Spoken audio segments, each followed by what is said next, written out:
Comment savoir si c'est Satan qui t'a berné ou si c'est Dieu qui t'a guidé? Comment savoir si tu as été endoctriné, si tu fais partie d'une secte ou d'une religion? Dieu nous a déjà révélé comment procède Satan. Voyons ça ensemble. Tout d'abord, notons que le mot religion vient du latin religare, qui signifie se lier ou s'attacher à Dieu. En partant de l'étymologie du mot religion, on peut donc admettre qu'il n'y a qu'une seule religion, puisqu'il n'y a qu'un seul Dieu. Tout le reste n'est que imitation de Satan qui veut berner le plus grand nombre de personnes, à travers des sectes qu'il fait passer pour des religions. Notons ensuite que le nombre de fidèles n'a aucun rapport avec le fait que ce soit une secte ou pas. En effet, les apôtres du Christ n'étaient que 12 à l'origine, avant que le christianisme devienne la religion dominante dans le monde. À l'inverse, un gourou peut s'élever et séduire énormément de monde, de par son éloquence et ses différents stratagèmes, ce que fera par exemple l'Antéchrist. Quels sont alors les attributs d'une religion? Il faut qu'elle soit une révélation de Dieu, qu'elle ait réponse à tout, qu'elle ait plusieurs prophètes, des prophéties qui se réalisent et une crédibilité historique. Maintenant, quels sont les attributs d'une secte? La secte vient de Satan pour égarer, semble avoir réponse à tout mais n'a réponse à rien, s'inspire de la vérité, a de faux prophètes et des prophéties inexistantes ou qui se réalisent mais qui viennent d'une autre religion. La secte n'a aucune crédibilité historique. Il faut aussi distinguer le mode d'entrée et de sortie.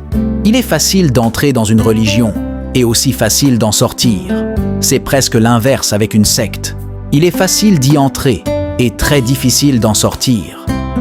Dans le cas du christianisme biblique d'origine juive et pas le christianisme artificiel ou de Bush, puisqu'il y en a de toutes les couleurs aujourd'hui, on peut constater qu'elle dispose de tous les points pour être la seule et vraie religion. Des révélations de Dieu dont certaines reconnues par les Juifs et les musulmans et à réponse à tout. Plusieurs prophètes, dont certains reconnus par les Juifs et l'intégralité par les musulmans, des prophéties qui se réalisent et une crédibilité historique comme la crucifixion du Christ, l'archive de l'Empire romain, etc. Si une croyance a au moins un des attributs d'une secte, elle ne peut pas venir de Dieu, et dans ce cas, tu as été endoctriné. L'islam, par exemple, n'a pas de crédibilité historique et renie la crucifixion du Christ. Il n'y a aucune trace de croyance islamique avant le 7e siècle, alors que l'islam est censé exister depuis Adam. Aucune prophétie qui se réalise qui n'existe pas déjà dans le christianisme.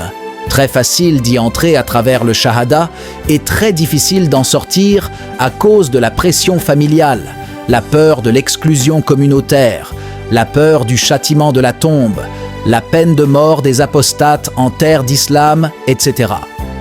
Il est aussi important de noter que toutes les églises évangéliques qui normalement sont censées constituer le christianisme biblique n'en font malheureusement pas partie. La plupart d'entre elles se disent appartenir au christianisme alors qu'elles ne sont en réalité que des sectes déguisées et la majorité de leurs membres ou fidèles n'en sont pas conscients.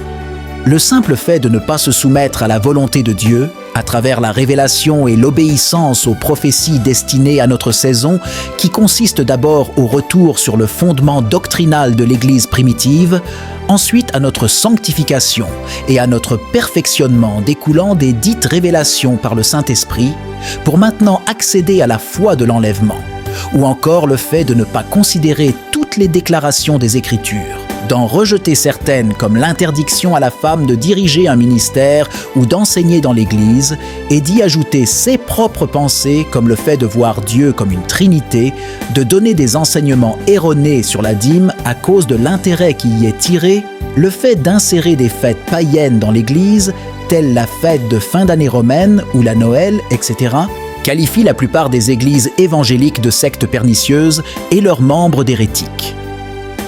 Pour finir, retenons qu'il n'existe aucune autre religion excepté le christianisme biblique, celui axé strictement sur les enseignements laissés par Yeshua et ses apôtres, qui coche tous les critères de la seule vraie religion et qui ne possède aucune caractéristique liée aux sectes. À travers l'explication que tu viens de recevoir, ne te rends-tu pas compte que tu es dans une secte ? Réfléchis-en sérieusement, car il est question de ton éternité, où tu seras seul à répondre sans la défense de ta dénomination que tu prends à tort comme ta conviction aujourd'hui. Tu regretteras éperdument. Ce sera tout pour cette vidéo.